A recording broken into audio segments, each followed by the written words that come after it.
24th July 2001 is a date that is etched in my memory. I remember I was an 18-year-old psychology student staffed on a research project at Falkland Road, an infamous street in Mumbai's red light district. I was completely unprepared for what I was about to witness. I saw scores of women of all ages soliciting customers. I walked into one of the brothels only to see the pain and struggle that lay behind their painted faces and beaming smiles. 6 women and 8 children were crammed into a 12-foot by 12-foot room. A woman lay groaning in pain on a bed raised on cinder blocks with no medical assistance in sight. Children were half drugged to sleep under the beds while their mothers were servicing customers on the beds with only a thin curtain, if any, for privacy. Hunger, suffering, and filth was all I could see at first. Despite being hungry themselves, they offered me a cup of tea and a biscuit. They spoke to me about their hardships and also spoke to me about their hopes and their dreams for their children. It was then that I was able to see their resilience, their hope, and their courage. These women are as human as you and I, and yet I hear people referring to them with words like Vaishya, Randi, whore, prostitute. Why? Because the work that they engage in is considered shameful and immoral? They are consistently treated like social outcasts by the societies in which they live. They are often misrepresented, misunderstood, and stigmatized by communities across the world.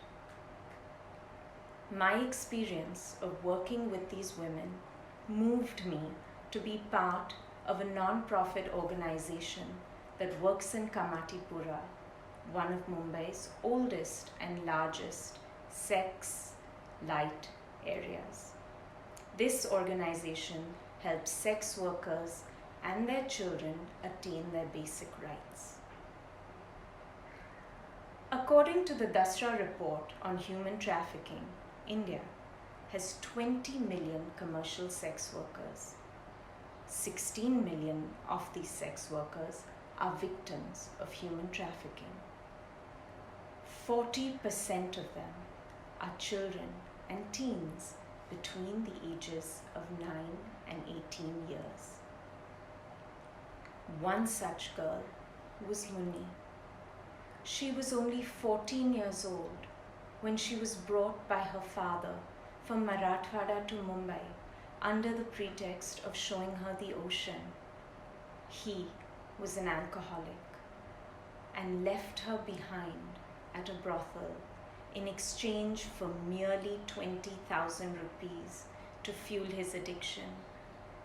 In an attempt to escape, Munni ran out onto the streets, but nobody was willing to hear her story.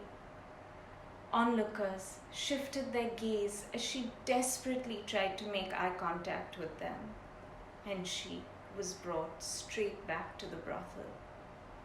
Munni is a sexually exploited child, yet in the eyes of people, she's a prostitute, undeserving of empathy and care. Another woman I know is Beena, who is a 22-year-old widow and a mother of 2 young children from rural West Bengal. She too was brought to Mumbai with the hopes of finding a job by her own brother-in-law and left behind at a brothel. When Beena tried to escape, he called her and told her if she ever tried that again, that he would torture her two young children. Beena continues to work as a sex worker in Mumbai and supports her parents, her in-laws, and her extended family back home in the village. In spite of going through so many hardships, these women are consistently denied their basic rights, like healthcare, education, legal rights, and sometimes no dignity, even during death. I have heard of instances of women being asked for sexual favors by medical staff. They are asked embarrassing questions about which sexual positions they use, and sometimes are downright denied medical care. The fear of mistreatment and humiliation forces these women to go to local quacks, which poses a greater risk to their health and safety. Most women who are trafficked never had the privilege of an education, but even their children struggle to attend and stay in school. They are treated differently by teachers who resent having them in their classes. The dropout rate remains high as these children are in a very hostile environment.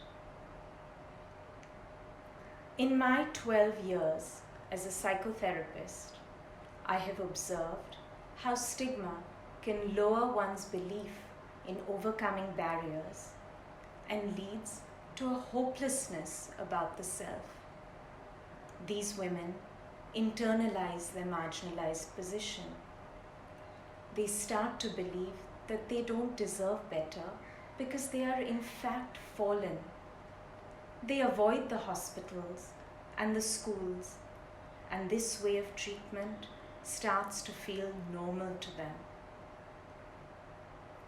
Women in sex work are entitled to their rights in the political, social, economic, and civil spheres of their lives. They too have the right to livelihood and freedom from gender stereotype notions about a woman's chastity.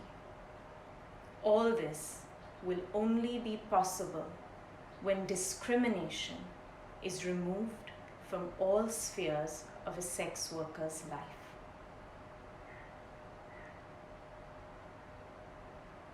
Stigma and shaming are real. Reducing stigma requires not only policy and legal change, but also cultural change. As a community, we need to work towards decriminalization of sex workers, anti-discrimination protections, and funding for rights-based sex worker organizations. However, these steps alone are not enough. We need to work towards destigmatizing them, and we need to do this together. The stories of Munni and Beena are echoed throughout the world. It is up to us to listen to them and have compassion for them. It is up to us not to look down upon them. They too have a right to a life of dignity. You and I have a responsibility towards the future of our women and children. By visibilizing them, by talking about them, and by showing them that we care.